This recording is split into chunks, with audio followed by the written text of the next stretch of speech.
tayari umekwenda live, lakini unajikuta video yako ambayo umeshare hiyo live stream yako inakatakata, lag ama quality ni mbaya muda mwingine.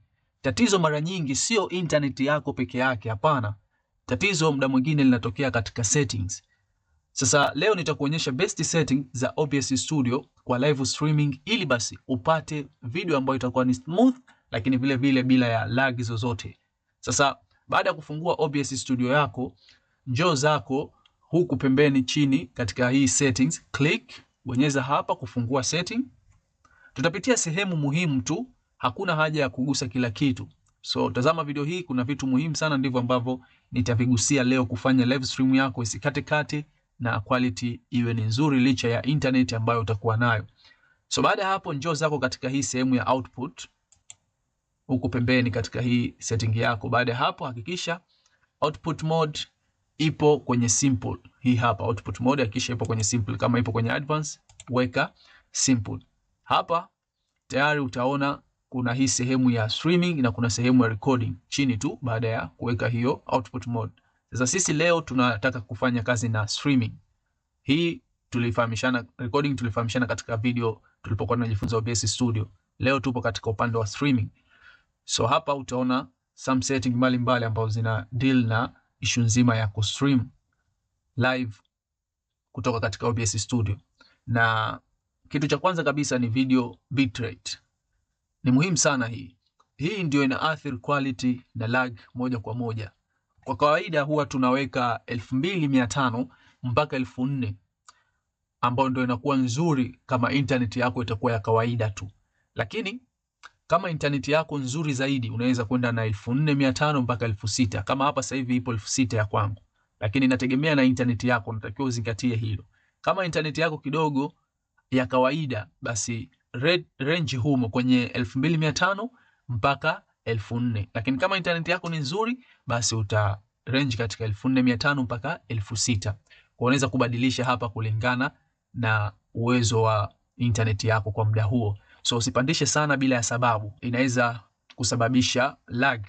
Lakini vile vile ukiachilia video bitrate ambayo nadhani tumeelewana, ukiangalia hapa kuna sehemu ya encoder ambapo sasa hivi kuna hii option, kuna hii video encoder, kuna option ya hardware kama unavyoona ya kwangu hapa. Na hii ndio ambayo unatakiwa uchague. Kama ipo nyingine tofauti na hii hardware, basi jitahidi uweze kuchagua hii. Hii inapunguza mzigo kwa CPU na kufanya stream iwe smooth. Kama hauna, basi unaweza kutumia tu default. Hii hapa inakuwa software kama utakuwa hauna hii hardware. Lakini kama upo nayo kwenye hiyo mashine yako, basi chagua hii hardware ambayo kama mimi unayoiona katika screen yangu. Itakusaidia sana hiyo kufanya stream yako iwe smooth. Sasa baada ya hapo, njoo zako katika video huku pande huu katika settings zako, njoo hapa katika video. Hapa kuna vitu viwili muhimu sana. Kuna resolution na kuna hii FPS. Resolution kwa laptop ya kawaida unaweza kwenda na resolution mfano 1280 kwa 720. Kwa laptop ambayo ina nguvu kidogo mfano kama ya kwangu, ndio tunakwenda na hii 1920 kwa 80.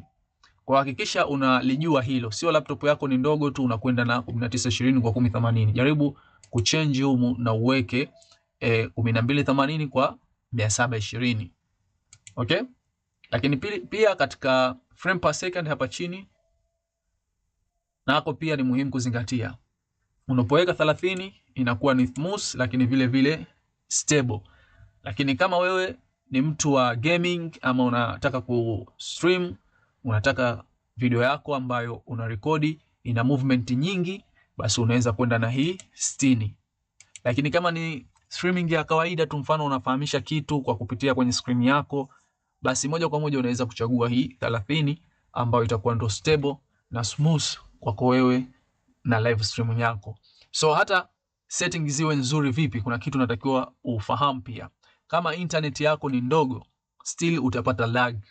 So rule rahisi ya kufuata, upload speed yako iwe angalau mara 2 ya bitrate unayoitumia.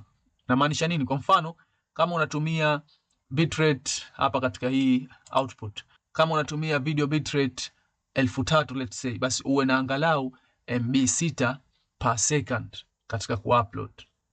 Nadhani tunaelewana. Let's say unatumia hapa bitrate hiyo 3000, basi hakikisha connection yako, internet yako inakwenda mpaka MB 6 per second katika kuupload. Nadhani tumeelewana. So hakikisha unazingatia pia mambo hayo.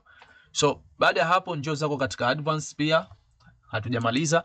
Katika advanced kuna process priority, unaweza kuweka above normal. Hii hapa ukaweka hapo, ukachagua above normal. Hii inasaidia OBS ipate nguvu zaidi wakati wa live. So unaweza pia ukaweka setting hii, lakini vile vile kitu cha kuzingatia kingine kabla ya kutamatisha video hii ni kwambie tu usiwe unakwenda live moja kwa moja. Kwanza fanya testi, start streaming yako, angalia preview kwenye YouTube, angalia kama kuna lag au delay yoyote, ndipo uweze sasa kupeleka live hiyo streaming yako. Kama unaona video inakatakata, audio inachelewa, OBS huwa inaonyesha drop frames, so unaweza kuona vitu kama hivyo. Settings zako muda mwingine inakuwa ni nzito sana, lakini unaweza kuchange kama hivi ambavyo nimekufahamisha, kuweka hizo setting ikakusaidia. So jaribu kufanya hivyo, tumia 720 frame 720 pale katika resolution, lakini vile vile tumia 30 frame per second, punguza ile bitrate pale, lakini pia tumia hardware encoder kama utakuwa nayo. So hiyo combination ambayo nimeitoa leo inafanya kazi kwa walio wengi, kwa unaweza kuifuata na wewe ikakusaidia katika kufanya live streaming yako ikawa smooth, lakini vile vile bila lag yoyote na quality nzuri tu, na watu wakafurahia kutazama live stream yako. So natumai sasa unaweza kwenda live bila lag wala kupata quality ambayo itakuwa mbaya. Utapata quality nzuri baada ya kurekebisha some setting hizo. Kwenye video itakayofuata nitakuonyesha jinsi ya kuonekana vizuri kwenye live. Issue ya kamera, lighting, positioning, hata bila vifaa vya gharama nitakuja kufahamisha. So kama video hii imekusaidia, hakikisha una like na kusubscribe kama ni mgeni, tuendelee kuwa pamoja.